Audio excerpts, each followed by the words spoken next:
Americans. Welcome to Weekdays Live. This is CJ Holmes, your host and founder of Homeowners for Justice, trying to bring you new and neat stuff every day. And so we're going to do some quick updates. We need to watch the tyranny in action and some of the rollback and fight back that we're doing. And then we have a live guest with us on the show today, and we're going to bring her live to you. So I've been working on this, and we've got a blog chat set up on thegreattransition.org. So the idea is that today during the show, you'll be able to send questions. You have to log in, send questions that I can share with our guest. So let's quickly take a look at the screen just before this one. I want to emphasize again that there are two ways to conquer and enslave a country. One's by the sword, the other is by debt. And the bankers are the massive masters of that.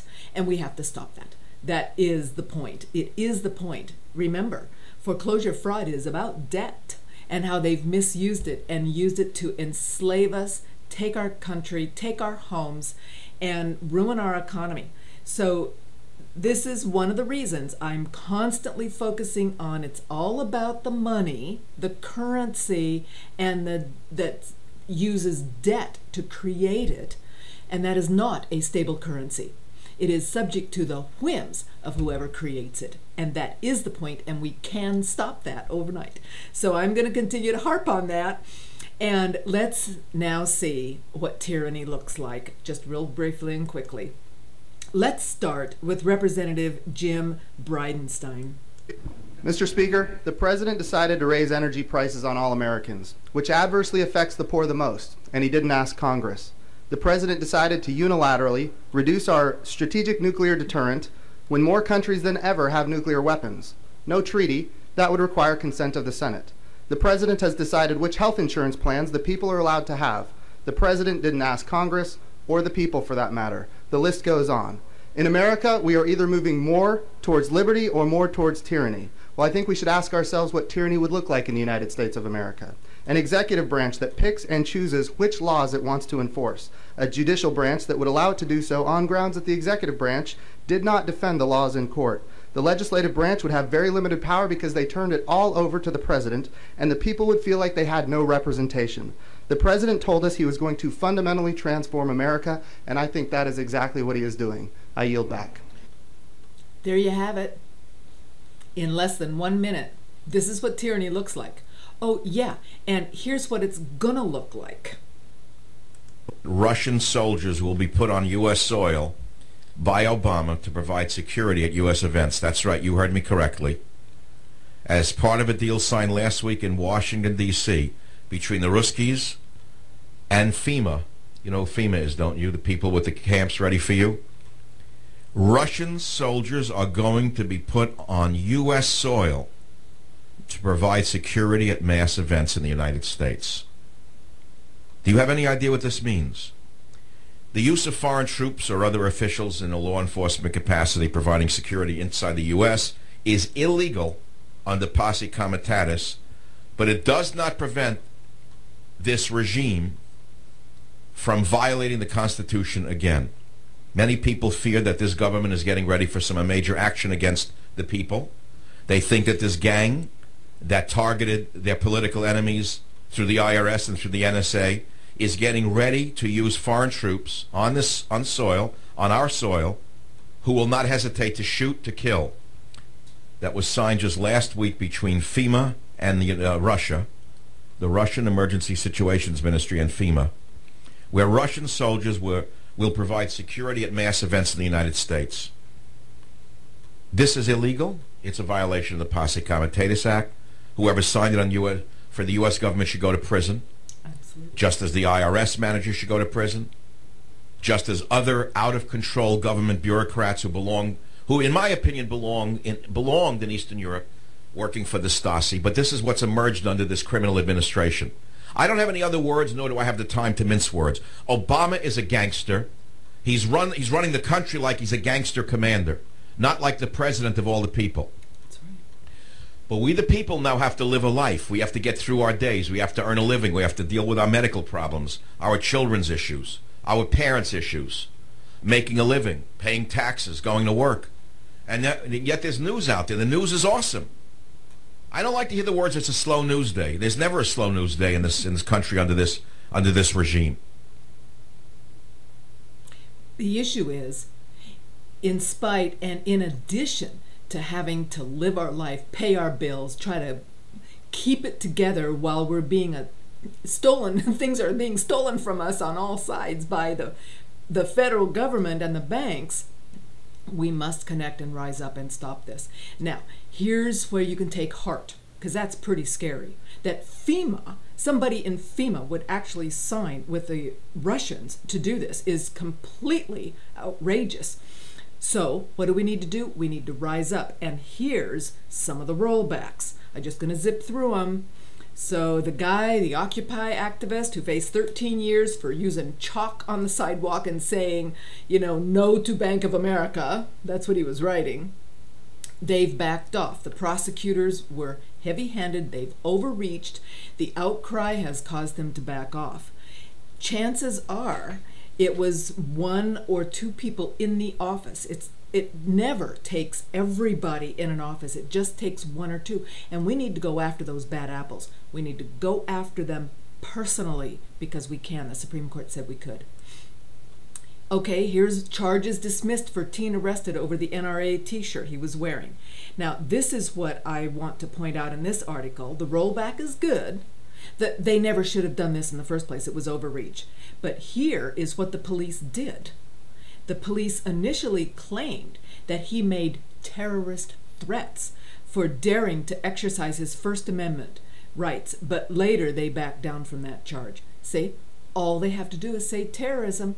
This is the dilemma, and this is how the people are going to be controlled, because they'll utter those words and it's over. And we have no due process and no rights. Okay, here's the 5-year-old who was suspended for a toy cap gun. It's been reversed. And this is the point that outcry, pushback, still works. So let's keep pushing back while it works. Now, this article talks about we need to have common sense, a talk about having common sense when it comes to talking about school safety. We need to not overreact on young children and terrorize them. He was just a normal, typical 5-year-old boy. And of course, the attorney in this case, representing the boy and their family, filed a detailed and lengthy report, now get this, that alleged teachers bribed other students with a school currency called Husky Bucks to provide statements about the incident. The statements were then written by the principal, but were not sent to the boy's family. So they're manufacturing evidence. They overreach, and then instead of saying, oh, I'm sorry, I overreached and backing off, they're going to keep pushing. They're going to manufacture the evidence, and that is tyranny. That is the face of tyranny. That's exactly, take a look around. It's everywhere. And we need to recognize that that's what's happening. Now, I want a quick update on the banks because, as you well know, they're going to break the economy, the whole goal. Always keep in mind what the end result is, because then that will help you weed through some of these articles and recognize when things are not based on the end goal. But we already know what it is. It's a new currency. It's one world currency. They want to have the privilege, the power to create our currency for the planet out of nothing, so they can control and tyrannize the entire planet because they get all the money for nothing.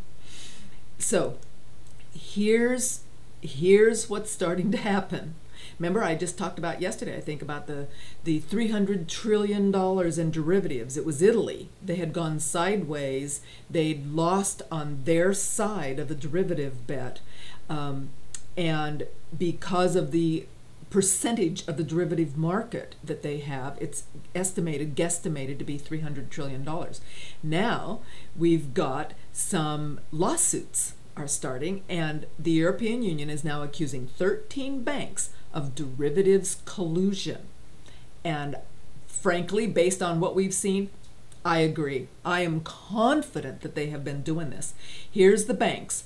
The 13 European and U.S. banks targeted are Bank of America, Merrill Lynch, Barclays, Bear Stearns, BNP Paribas, Citigroup, Credit Suisse, Deutsche, Goldman Sachs, HSBC, the drug money laundering king of the planet, JP Morgan, Morgan Stanley, Royal Bank of Scotland, and UBS. And 4 banks did not have enough evidence against them: Commerce Bank, Societe Generale, Credit Agricole, and Wells Fargo. I know that many of you against Wells Fargo might be disappointed with that. But nevertheless, they're talking about, in May, a U.S. pension fund for Cleveland, the Cleveland Metal Workers, initiated legal proceedings against some of these banks identified by the EU, saying it had suffered financial losses because of an illegal cartel.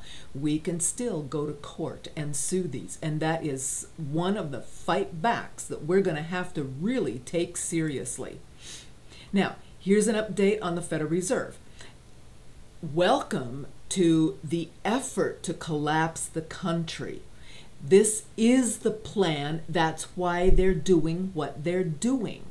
And so the U.S. banks have more than $1.8 trillion parked at the Federal Reserve, and the Fed is paying them to not lend the money to us. So this is the explosive growth. Here's the chart of the excess reserves in recent years. Notice from about the middle of 2009, boop, all this money that's supposed to come out to us and help us get loans and financing and being able to refi. For example, you can't get monies basically for refinancing commercial property. So a lot of those people have lost their properties because they couldn't refinance. That was the whole plan. That's how they took all the foreclosures and took all the property in the Great Depression. They were on short-term, like 1 year, 3 year limits. And at the end of that, the homeowners had to refinance. And of course, when they came time to refinance, there was no refinance. The bank says, nope, I ain't gonna do it. So I'm gonna foreclose. So even though they've been paying, they take the property because they can't refinance and pay the bank off. That is the criminal shrinkage of credit in the society, and they do it intentionally.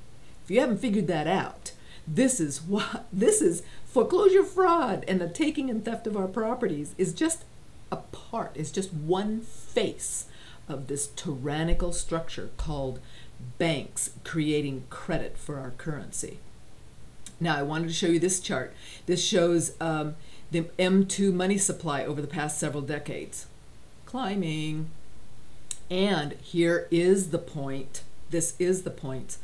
$85 billion a month will seem tiny compared to the avalanche of $1.863 trillion excess reserves exploding rapidly into the economy. That's how you get hyperinflation. It would devalue the currency, it would cause more rapid inflation, and it would send shockwaves around the investment world because for predicting a collapse. And let's never forget, they're going to blame everything on the fact that we have different currencies. That they're going to call it US dollar, but we know better. It's the Federal Reserve note and the pound and all of these different currencies.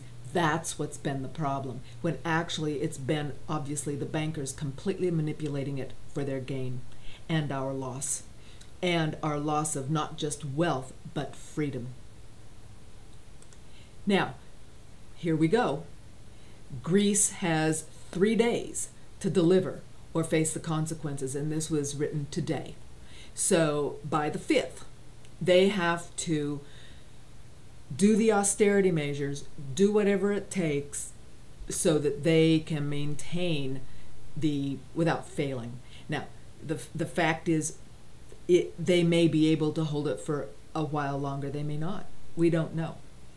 But if they don't reassure Europe and the International Monetary Fund that they can deliver on the conditions that were included in the international bailout, it's going to be tough. It's going to be nasty. And this is coming. It's coming. It's not a matter of when, if, it's a matter of when. Now, in the middle of all this, of course the Fed approves key capital rules for banks. Banks have to have more capital. All that does is crank the system ever tighter. The more cash reserves and capital they have to have, the less they could loan, even if they were not being paid to not loan.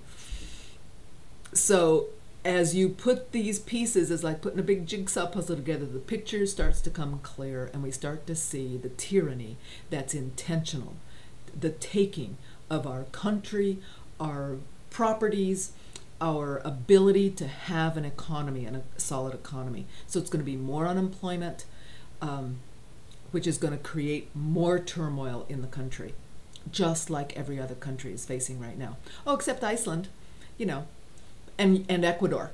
They booted out the banks, so you got Iceland and Ecuador, and they're doing great. So let's take a lesson. Let's spread the word. Here I wanted to show you another fight back technique. We're not talking about Zimmerman specifically or the issue, but here you've got the prosecutor against Zimmerman indicted, and who indicted this person? A citizen's grand jury. We must take these grand juries seriously. We need to have grand juries. We need to have them connected to a district attorney or the attorney general so that we can get court action once there's an indictment. But this at least is a blast of news, and we could at least get that. We could get a press release. We could get some news about the fraudulent foreclosures if we had a citizens grand jury. So I really want to connect with anyone interested in pushing this forward anywhere in the country. We've got 3,100 counties. Let's get a county grand jury, or a state, if you can get a state grand jury going. Let's focus on how did you get that working so the rest of us can copy that and get that in our counties. And then I wanted to talk about lawsuits. Just real quickly, the FBI is now being sued over a secretive facial recognition program.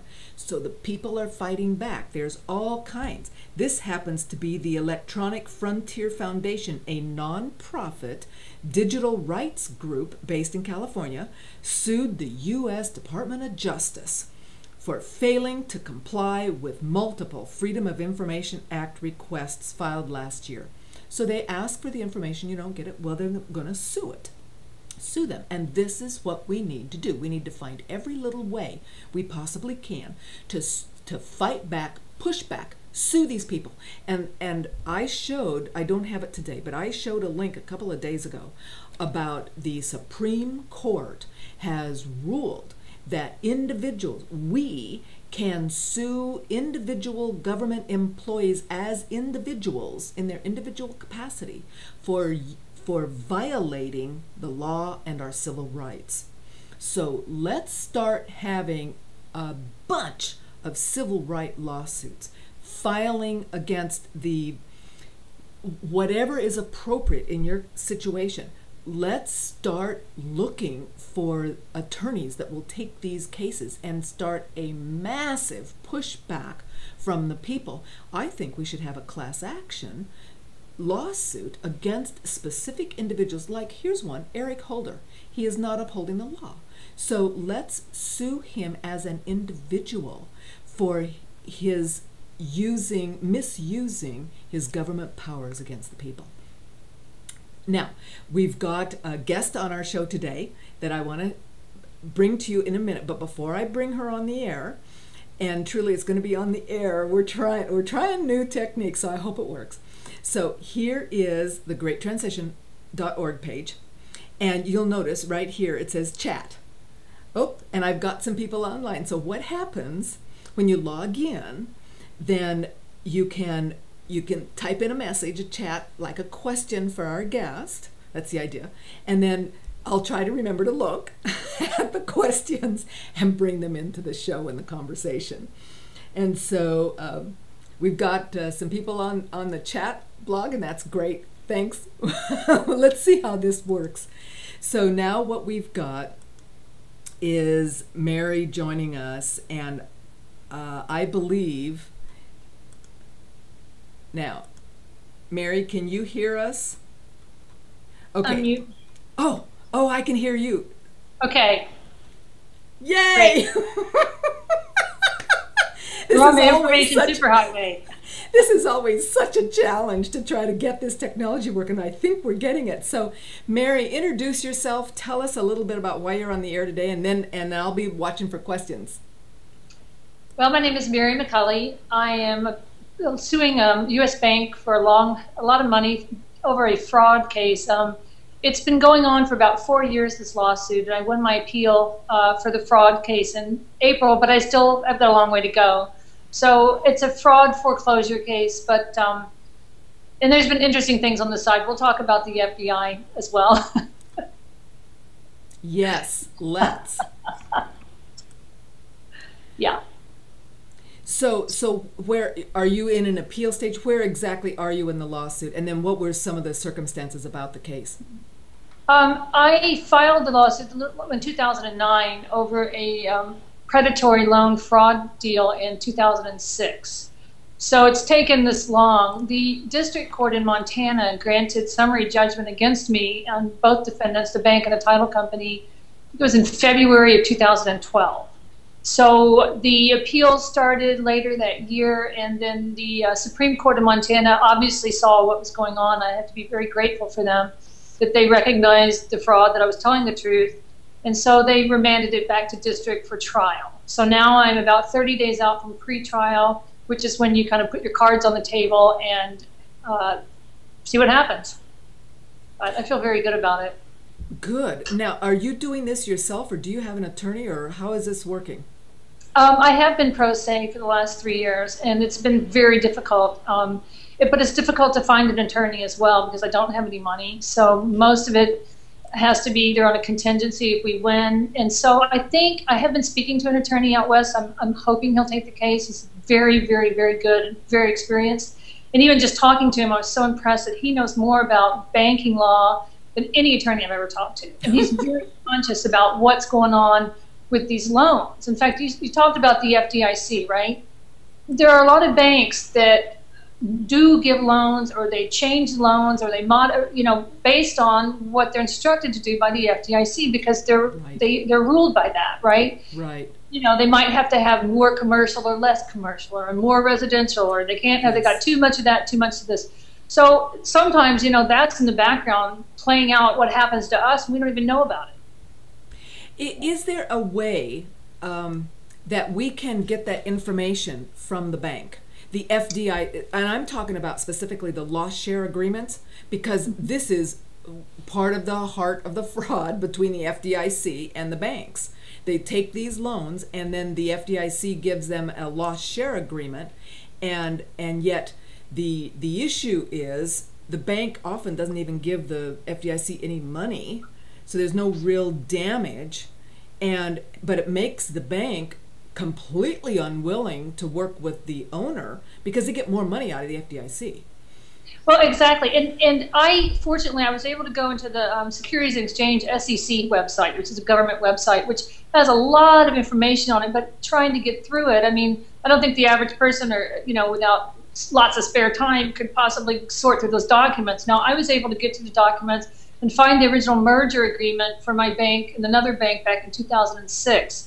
And that was very, very revealing. It was 246 pages, but I found in that a lot of information that explains some of the behavior that I couldn't understand. So I don't think the banks have to give you that information, but I think it's out there, but finding it is difficult, and they make it difficult. Oh, of course, because if they told us that, then we'd know their secrets. Exactly. So, right. So share with us just briefly, if you can remember, what really struck you about this relationship from the FDIC to the banks that explained, you said things you couldn't figure out, behaviors you couldn't understand. So what was right. explanatory in that? Well, what I didn't understand was, it was a state chartered bank in Montana in 2000, maybe, I don't know if it started around 2004 and 5. It was, their financial holding company was out of Minneapolis, but it was a state chartered bank in Montana. And what I couldn't understand, and then they were purchased by U.S. Bank just shortly after my loan, and I couldn't understand why this guy would switch the loan. I mean, until I found the records that he got a nice big $16,000 bonus for giving me a predatory loan. But it didn't make sense in why U.S. Bank was, why wouldn't they, rescind the loan or fix the loan? And what came out of that is before I bought the property, the loan officers and their correspondents had determined that the property was non-conforming, which, meant nothing to me, but I understand now.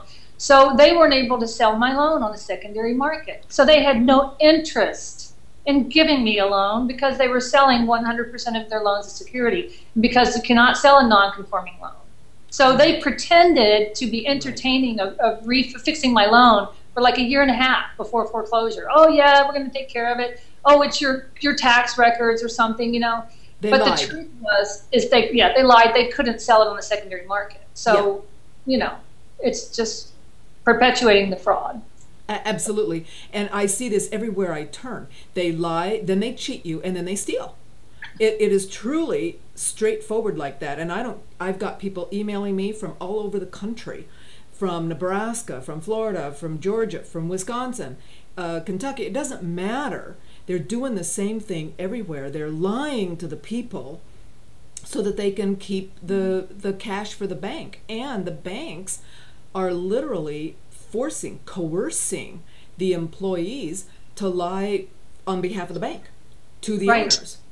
I mean, this is not coming out. Even in my lawsuit, CJ, I think one of the most disappointing things in my lawsuit was that the lawyers continued to lie. They continued to not answer the questions I asked them in interrogatories. They filed discovery that was in bad faith, an affidavit from the vice president of the bank in Montana, lying.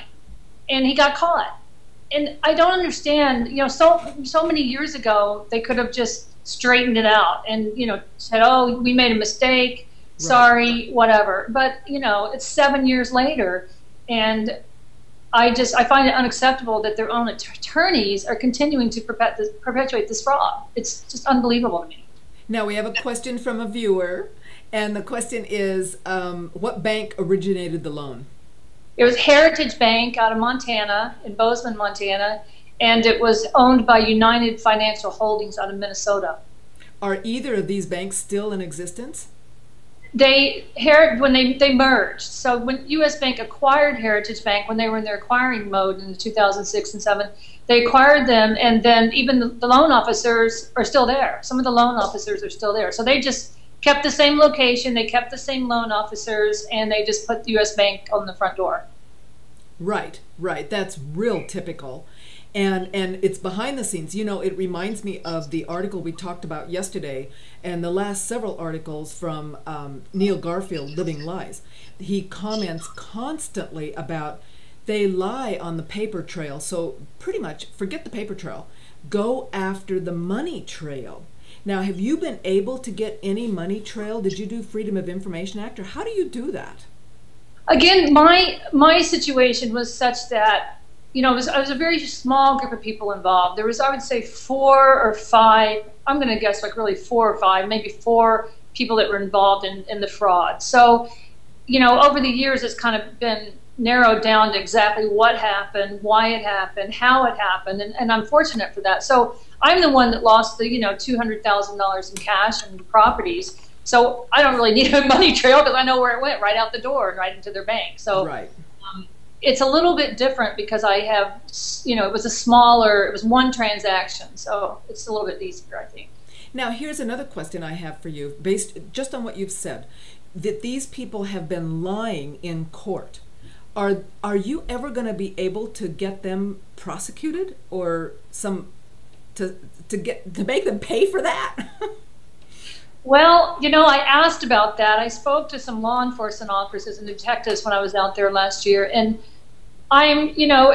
they seem very reluctant to be on the side of like a victim. It's like they would, it was just a mistake, or they didn't mean it, or like, it's not really forgery because, excuse me, yeah, it is. And so I've also told that I cannot file or press charges until my civil case is over. Right. And I don't know if that's true or not because they're busy pressing charges against me. So I don't really understand that, why but I'm told that I cannot pursue criminal until the civil case is over. And who has told you that?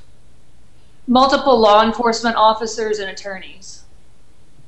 Interesting. But I'm not sure if that's accurate. And you're in Florida. And you're in Florida, right? No, I'm actually in Kentucky, but my residence is now in Florida. But I'm on the road. Okay. In fact, yeah. So assuming that you've been told accurately, then theoretically, once your civil case is over, and you're feeling good about it, so let's say that you win, then you would be forced yourself to file criminal charges, or would a district attorney do that for you? I don't think any district attorney in Montana is going to be on my side, but I could probably again request a grand jury and then hand over the evidence and go for an indictment. I mean, my understanding of these indictments is that it just has to be a probably. And I mean, I think it's a lot more than a probable in that case, because I have, forged deeds and signatures and so on and so forth. Yeah. So that is my understanding. It would go to a grand jury that would hand down the indictment. Now, again, the problem is this occurred 7 years ago, but I had my hands tied because I've been in the lawsuit, so I haven't been able to file it. So I think they make exceptions, but that's something I haven't, I don't have all the answers yet. In other words, it looks as if maybe just their efforts to delay would get them off the hook. I think it's mostly the bank that's delaying. The title company is no longer defendant in the case, so they're off the hook unless the bank countersues them. But I think the bank, and they're delaying, I don't think it's just about the loan officers. I think they probably could care less about their employees. I don't know. But I think they're just delaying, thinking I'm going to run out of steam or, give up. Well. And of course, it's an endurance contest. Who's going to run out of steam first, you or them? And here's another question from a viewer. So are they suing you right now? Are you? No. Okay. No, I haven't been sued, but I was indicted by the FBI, and one of the charges was allegedly stealing a birthday card out of a mailbox. What? I swear, that's true. Oh, are you a terrorist for that? No, don't even say the D word. They'll come in the door and take me away. No, I don't, this stuff's just coming out of left field. And again, I think it's just tactics to intimidate me, delay me, harass me, slander my name and all. And it's ridiculous. It's ridiculous. I can't even believe it. I just saw the evidence last night, and the guy's claiming I stole his birthday card. And literally, I was indicted by the FBI. So that's a little strange. Okay. So now, which guy is making this claim? Is this in the FBI guy, or is this some other guy? No. These are people in Montana. These are, again, people associated with the case in Montana, and I don't think I should be real specific about it. That's fine. But it's one of the witnesses, a hostile witness in my case, that would be happy to get rid of me. Yeah. And why? Is there a benefit to him to get rid of you? Because he's going to be facing the criminal charges. So, okay. Yeah, so he's this one of the ones that participated in the fraud. Okay, so this is personal bite back. It appears that way. Yeah, yes. They cheat you, and then when you try to fight them, they're going to try to bite you back. That's right. Because it's a fight now between you and them. Yeah, and the thing is, CJ, it just makes me stronger. They're not going to scare me. I don't care what they publish about me. My friends know me. And, I stay in my integrity, I stay in the truth, and, have at it. Come at me. I don't care. Well, I'm telling you, that is truly strength that we can take hope from, because there's a whole bunch of people in the planet, not just the United States. I keep wanting to add, our compatriots are all over the world. The people standing up to tyranny and willing to fight like you are. Fortunately, you evidently have the resources, because this is now, 7 years? 4 years in lawsuit, yeah. And you've been basically doing it yourself. Yes. So how much time are you spending to study, or do you have some guidance or some help? No, I have some friends. I have families that are attorneys, but because it's in Montana, I can't really use my local attorneys or anything like that. So, they'll help me proofread something or a brief, or I have a paralegal in Bozeman, Montana, Alex, and he's great, and he goes through a lot of my documents for me and helps me with the stuff. But it's just a matter of learning. I've had to learn it. I had no choice. So, you know, I've had to learn the hard way. And I made a lot of mistakes, definitely. Made a lot of mistakes. But I could, you know, either the case was going to get dismissed or I had to just move forward. So I did. Right, exactly. And so in this, you said your next hearing, the next is about 30 days away? Correct. Okay. Like 30. So after that, then what do you expect? I mean, you probably have some idea about how much longer this might drag out before a decision is made. I would imagine it'll be another year or two. I would think that, you know, regardless, I think the bank's just going to continue to act in bad faith and fight it rather than just, you know, letting go. And I think what happens at a pretrial is you kind of come in with all your evidence and exhibits and witnesses, and you say, here's what, you know, here's the case. And then they'll say, well, here's our case, which I don't know what their case is going to be because I can't see that they have a case, you know, but. So they're going to make up stuff. I mean, I don't know. Well, most likely they're going to try not to let my evidence in too. You know, they'll try to say, well, you can't put that exhibit in because you scratched on it, or, you know, they'll try to get rid of exhibits to pare it down, but I still feel I'm fine with it. So then, you know, the judge will set a trial date, which could be, it could be anything. I mean, it's up to Judge Brown, and he's very fair. I think he's a fair judge, an honest judge, a good judge, and I think that he will be fair to me. So in all fairness, when he did grant the summary judgment motion, I had not located some of these documents. So I think he gave me a lot of chances in being pro se, but I think now I have what I need. Good. So it could be anywhere from 4 months to 9 months or less. And what are you asking for? Do you want the property back, money restitution? What is? No, what I'm asking for money restitution and damages and punitive damages and intentional infliction of emotional distress, as is Pam Ragland. You know, what I went through, and it wasn't just, you know, they continued to perpetuate it. All of a sudden, like 18 months into what I thought was a mortgage, I'm told I have a construction loan due. I'm like, what? You know, yeah, your 18-month construction loan's due. I'm like, there's no construction. Then I bounced around for a couple of months until somebody said, oh, yeah, you know, well, that's what your loan says. And then it was another year of, you know, of payments when, you know, I'm saying we're, you know, trying to straighten it out. And then they issued foreclosure. So there was a lot of damages. Not only was I living there in Montana, I also had my business there. So, I mean, it was gone. You know, I mean, I lost $200,000, $800,000 worth of property in collateral, you know, and my business and everything. So, yeah, I went through severe emotional distress, you know, and so I'm asking for damages for that as well. I am confident everybody that sees this is going to be pulling for you. We're plugging for you, hoping that the judge will truly be honest.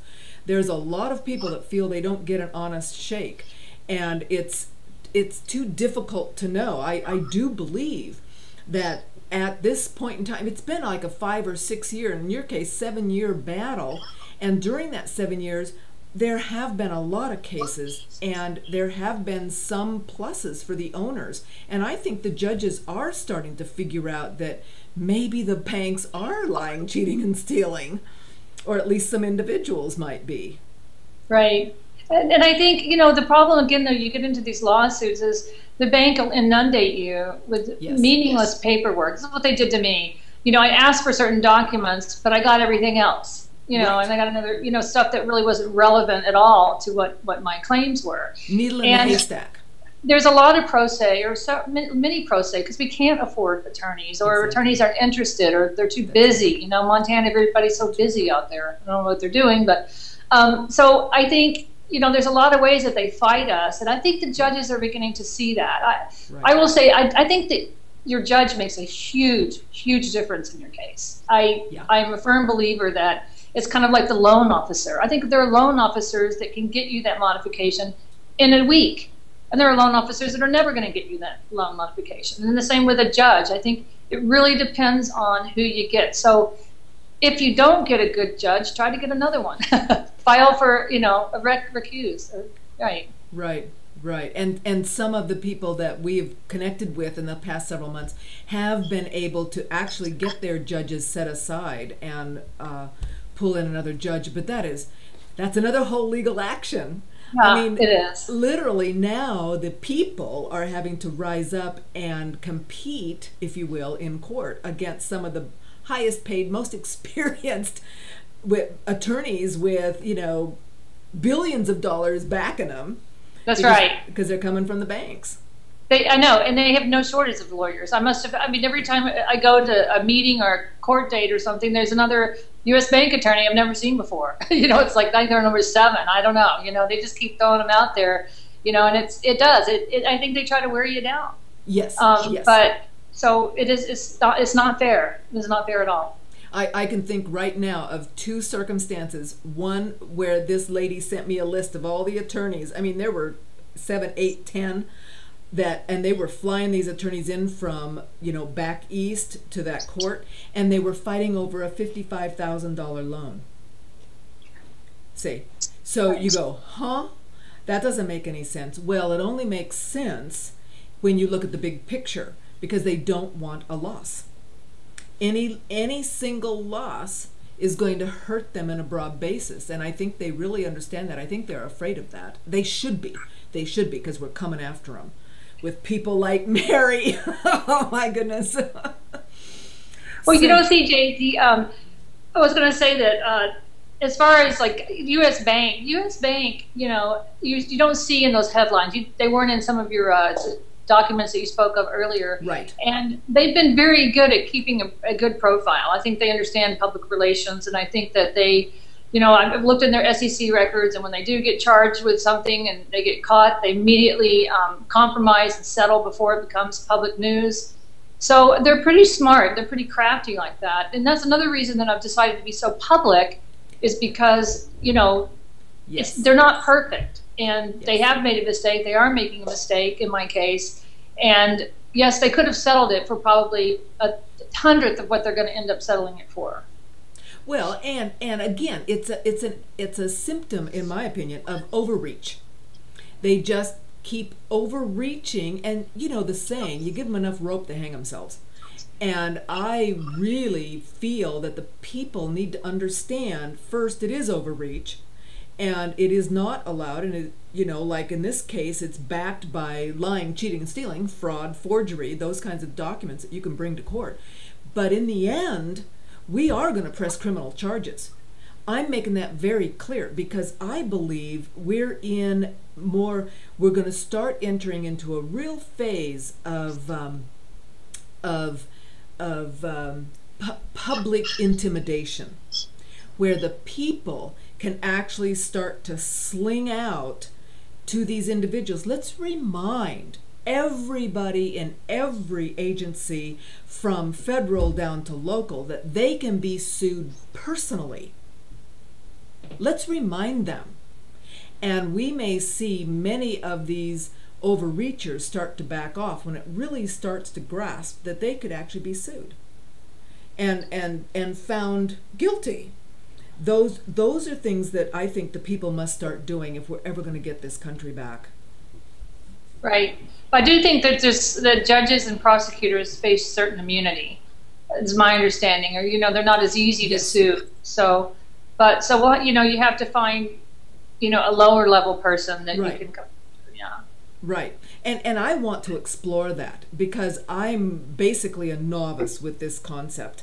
I've read the article, I've seen the ruling. Now, how can we use it? So anyone that wants to come on the show and explain to us all exactly how it can be used, what kinds of pleadings would work, you know, this kind of help that we could share to the world would be so incredibly helpful. So do you help others, Mary, very much in pro se? Are you getting contacts and people saying, help me, help me?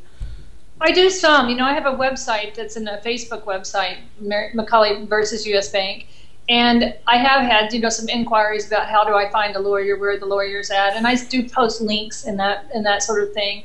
And I also, there was a woman that I worked with at Wells Fargo in 2010, and this was at a time when I was trying to clean up another, you know, mortgage nightmare. and it was going through loan modification, and it had been a year. It had been thrown out of loan modifications. Like, I made too much money. I didn't make enough money. Right. I didn't have the right bank statement. It was the wrong format. Yeah, you can never get a loan mod. Yeah. Yeah, you know what I'm saying. It's a lottery. Yeah. Again, I live in a place where I have a fax line, I have a scanner and a computer, so I could say, okay, yeah, well, I'll fax you another 100 pages. So exactly. I was able to fight and fight and fight, but finally there was a woman named Rachel Helmsley, I'll never forget, and she, came in and got it done.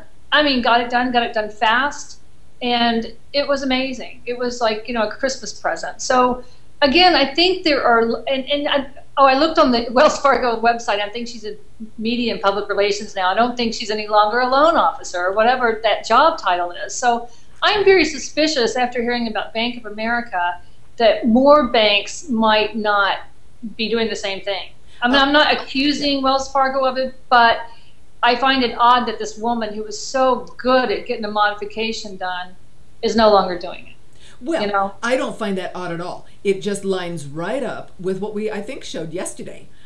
We had an article, a little blurb about, maybe it was on Friday, last week. The loan officer actually got, for the bank, was on the phone and actually stalled the foreclosure because these folks, their older couple, the loan they needed to have modified was far less than the equity in the house. And so she delayed. The realtor called her and said, please delay so that they can have the equity.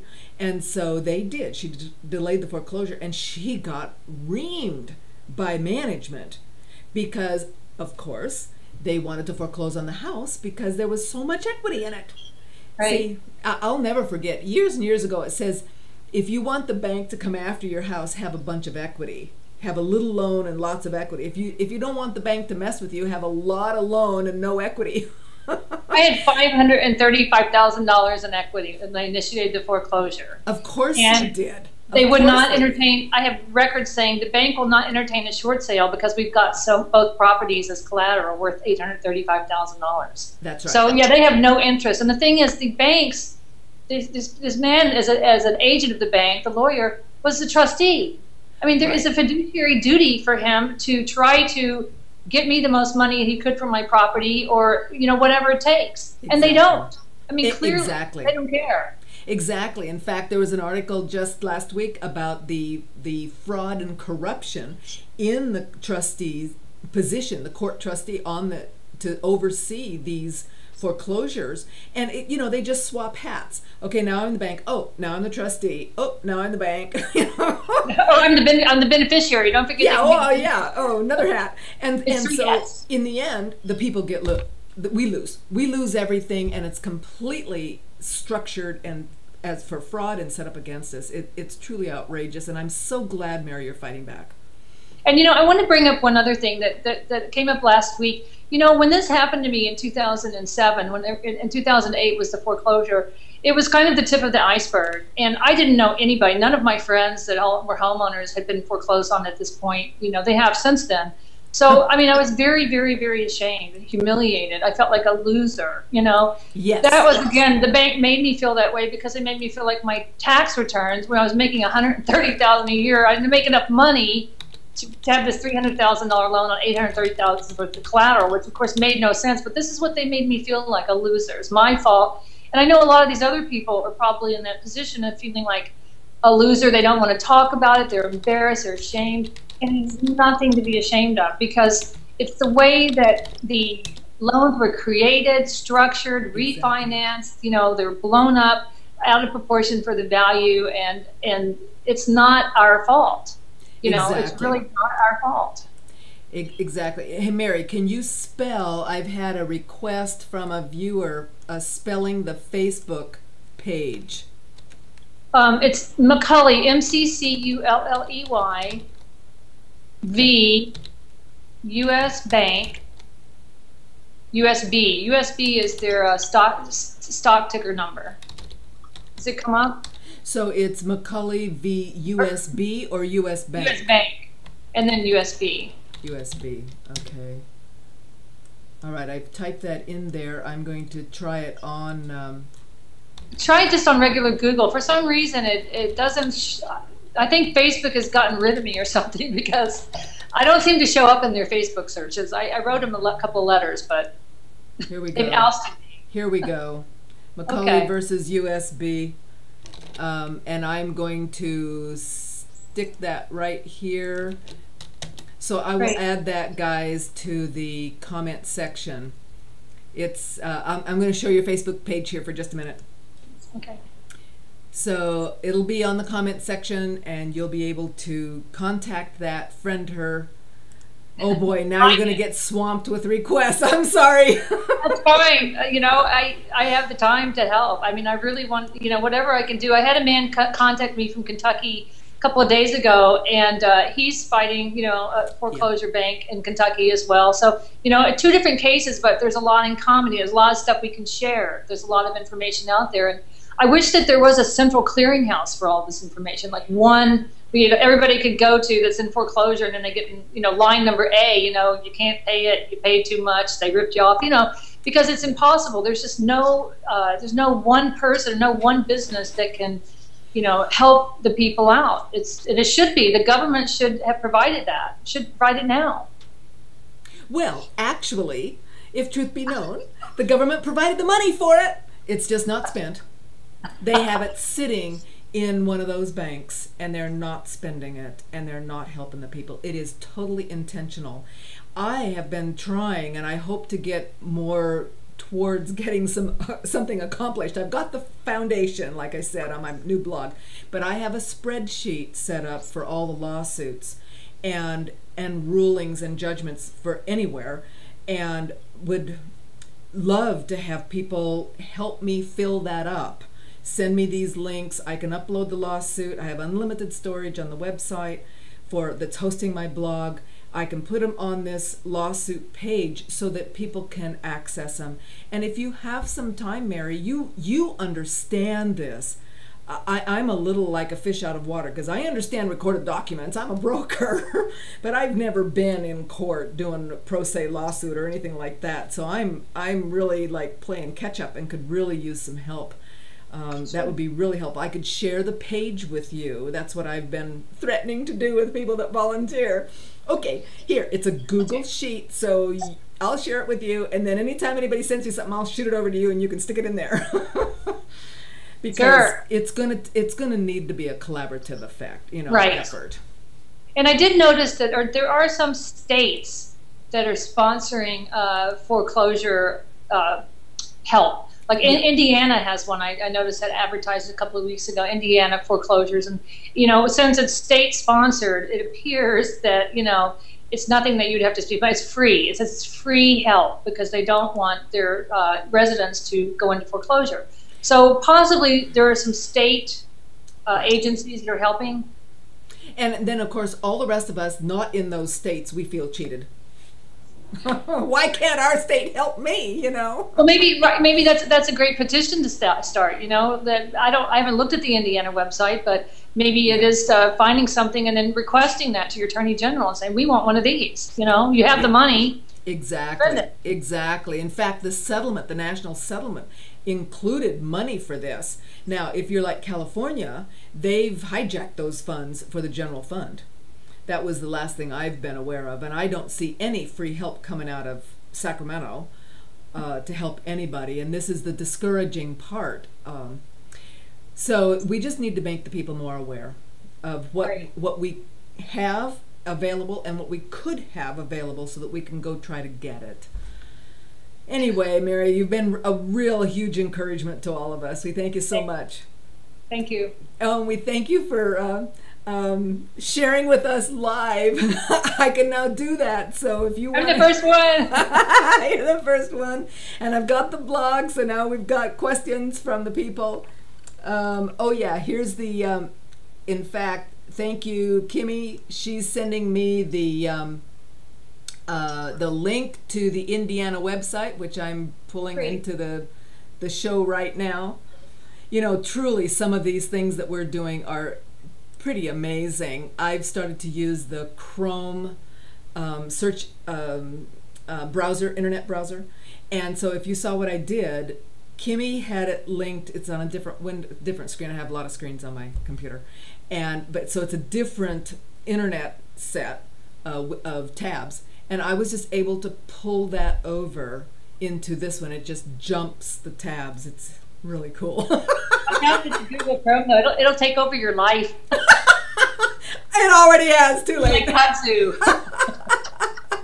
So here's Mary's website, and then here's the Indiana Get Hope. So hopefully, here's hoping that they actually really do provide good help to people. And truly, I want to just focus that everyone needs to know that there's cracks in the walls, and we need to have those walls tumble down so that we can save our homes and get justice. So I definitely, please keep us updated, and we support you totally in filing criminal charges. Get that done. We want those guys in prison. Because at least in jail for a while. Well, and truly, it's just like the Attorney General from Arizona. I played that little video last week where the reporter actually point blank talked about the fact, this is an attorney that was actually going to the Attorney General in the state and said, all of these foreclosures that we're defending were all based on forged documents. So that's fraud. And the Attorney General said, oh no, that isn't fraud. And so then the reporter asked the AG saying, okay, so if a person had done that, would you have charged them with fraud?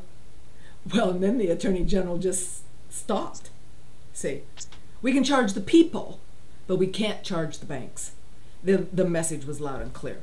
And right. This is where we, the people, have to fight back, connect, and make sure that all those departments of justice and all the police stations and everybody that's cast their lot with the banks discovers that maybe that's not a good thing. Maybe they should be casting the lot with the people. Yeah, we need to get law enforcement on our side instead of the bank side. That would be the first step that would need to happen, because as you see, even the Attorney General, they're Exactly. not on the right side. Absolutely. And they're going to stay on the bank side until we make it too painful, because the banks have too much to offer. They have all the money. Too much money. That's right. They give them money, they buy them off. Buy them and extort them. And we need more police departments like Ecuador who stands up against it. It's pretty amazing where we're looking now for patriot acts for standing up against tyranny. Amazing. Thanks, Mary. We're going to sign off for now. Thanks, guys, for watching. Okay. Thank you so much. Bye. We appreciate it. And this is fighting back against the banks. See you tomorrow. When we fight, we win. The pride to prosper. With people power, we equal the power. Civil disobedience to veto the dollar. Close our bank accounts, oppose their policy. Loan mod programs don't work, it's a lottery. So what do we do when the banks attack? Stand up, fight back. Yeah, and we don't want no cash for keys. We want to enter this catastrophe rapidly. We gon' beat back the bank attack. We gon' beat back that bank attack. We gon' beat back the bank attack. We gon' beat back that bank attack. Stay up with the people, yeah, and down with the bank. Those greedy banks. Stay up with the people, yeah, and down with the bank. Those dirty banks. Fannie Mae, you can't hide. We can see your greedy side. It's pain for the many, profits for the few. Wells Fargo, we're coming for you. Get your voice back, tell your story. Yell out, this is city life territory. We got the right to the city. Vida Urbana, life in the city. The rich get richer, the poor get poorer. Stimulus pack, first class, Bora Bora. Meanwhile, we staring in the eye of the storm. Earthquakes, hurricanes, trying to hold on. But U.S. Bank, we're here to prove what? We shall not be moved. Only a judge can evict you. You wanna fight for your home, then we'll fight with you.